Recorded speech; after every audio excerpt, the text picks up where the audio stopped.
Hi everybody, it's your Pilates instructor Lana and I'm back with another exercise tutorial. So we're doing one of my favorites today, which is the crossover, and we're on our Wunda chair. So ideally this is performed on your high chair. Not everybody has a high chair, and it's performed with a higher spring. So typically it's two top springs, which is really heavy. But the good news is with the electric chair, you have the handles to hold on to.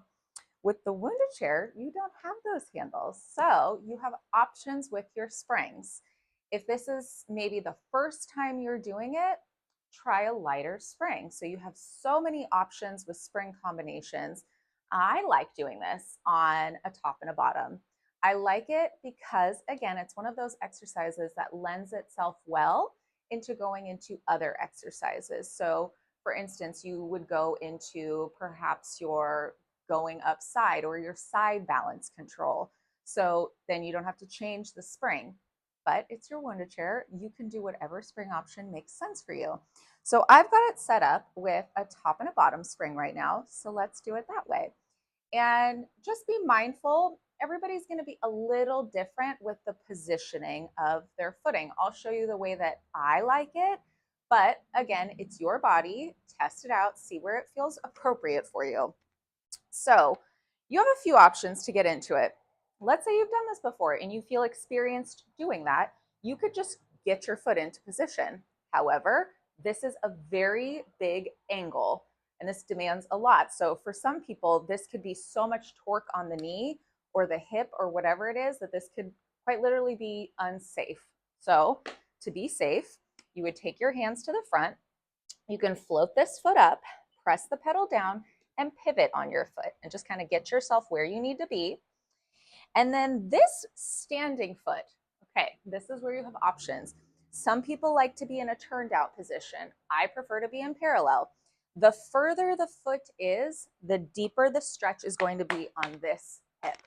So I personally like to be in a more parallel stance, almost like I'm walking a tightrope of sorts.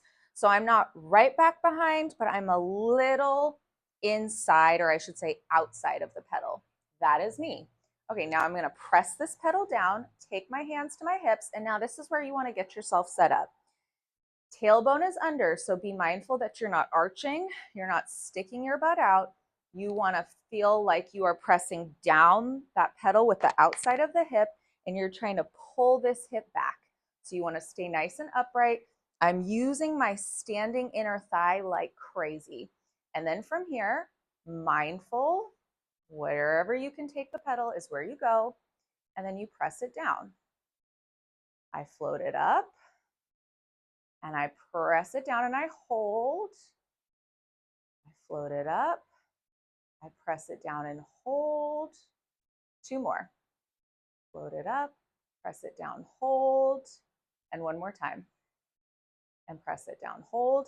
And just being careful, you can take your hands here, pivot, and you can go into the other side. So I'll face the opposite direction so you can see what it looks like from the back. So this again is me. Some people like to be turned out. Play with what makes sense for you. It's balance here. So tailbone under, stand tall in the standing leg.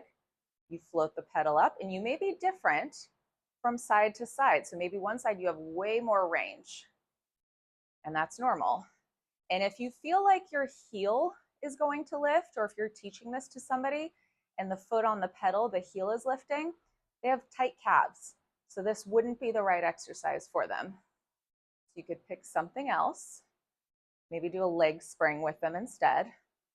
I'm just doing 5 of these, but you could do whatever makes sense for you. Okay, and I'm holding it down. I'm nice and tall.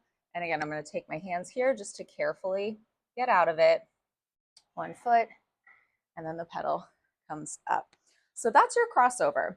So I could, like I was saying earlier, I could go right into a standing series from there because I already have my spring tension set up.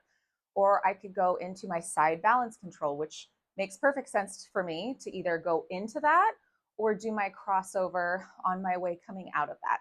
It's up to you. So many options with Pilates.